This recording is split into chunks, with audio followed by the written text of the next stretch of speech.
Is this country, the United States, something special? Cultural relativism would say it's just another country.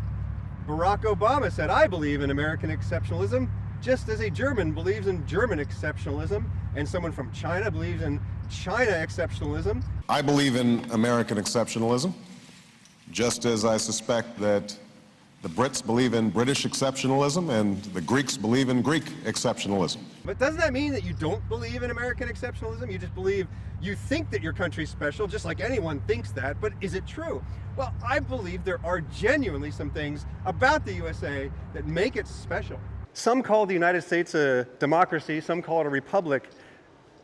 Doesn't matter. Democracy is ruled by the people, republic is rule of laws, but both of those forms of government were pretty uncommon back then. And so it was a new experiment in a new way of governing a country. And a huge part of that was the free market. The fact is, most places were ruled by kings and dictators, and the only way you could ever get ahead in this world was if you knew the right people and they let you work for the government, or they gave you favors from the government. In the USA, for the first time, it became possible for anybody with a good enough idea and a good enough work ethic to actually change their class. Class used to be something you couldn't change. In many parts of the world today, it still is something you can't change. In the USA, for the first time, it was no longer about who you knew or who your parents were. It was about what ideas were in your head.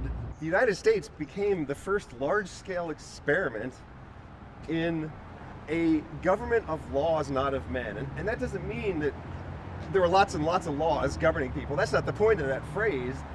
The idea was that we were no longer subject to the arbitrary whims of kings and dictators. People just did as they pleased.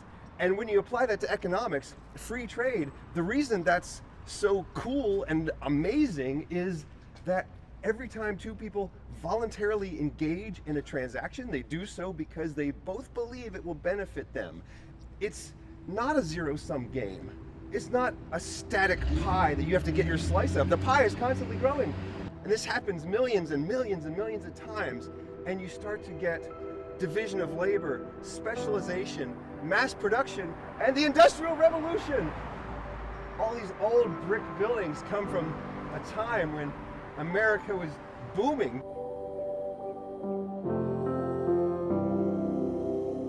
Nowadays, all these brick buildings are slowly becoming abandoned. We're saving the old bricks.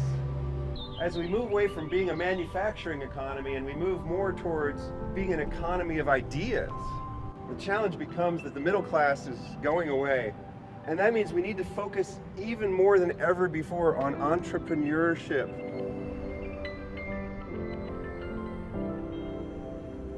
Immigrants have higher rates of entrepreneurship than do native-born Americans. I'm delighted that immigrants still have the American dream, but I'm saddened by the fact that Americans have forgotten the American dream.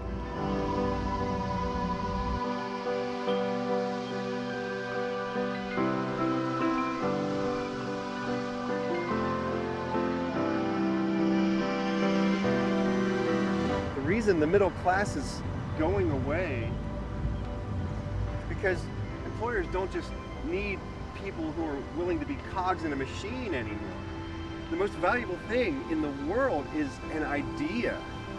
And whether you own a business or not, every one of us is an entrepreneur. Even if you're not selling your product directly to customers, you're selling yourself to your employer. And nobody is self-employed, because even if you're an entrepreneur and you're selling your product directly to the customers, well, the customers are now your boss.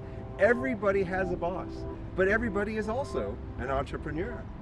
If every one of us is an entrepreneur, we've got to start thinking like entrepreneurs. The best way to deal with the vanishing middle class and a changing economy is to think like an entrepreneur. So naturally that brings up the question, how do we do that? Well, I can't give you that answer. Nobody can.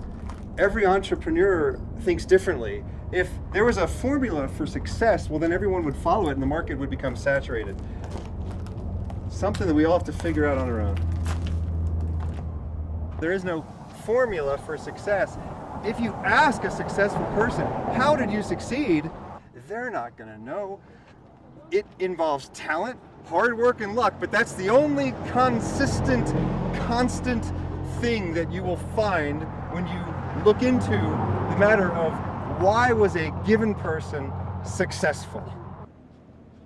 And another important thing to keep in mind is something that I didn't figure out until maybe a week ago, is if you want to be a successful welder, first you have to be a welder. If you want to be a successful artist, first you have to be an artist. If you want to be a successful computer programmer, first you have to be a computer programmer.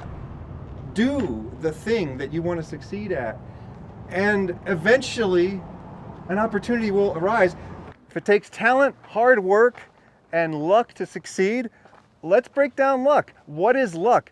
Luck is preparation plus opportunity, and you can start preparing right now. People come from all over the world to find the American dream,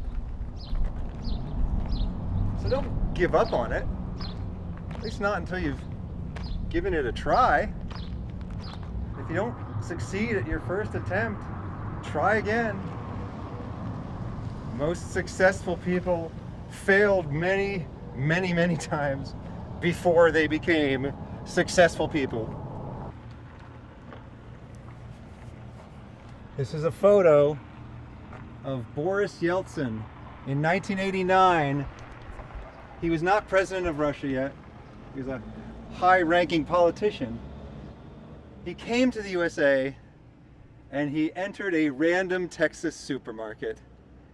And he said, "Oh, communism doesn't work and it is doomed." This is just before the Berlin Wall fell. The USA leads the world in productivity, creativity, innovation, and culture.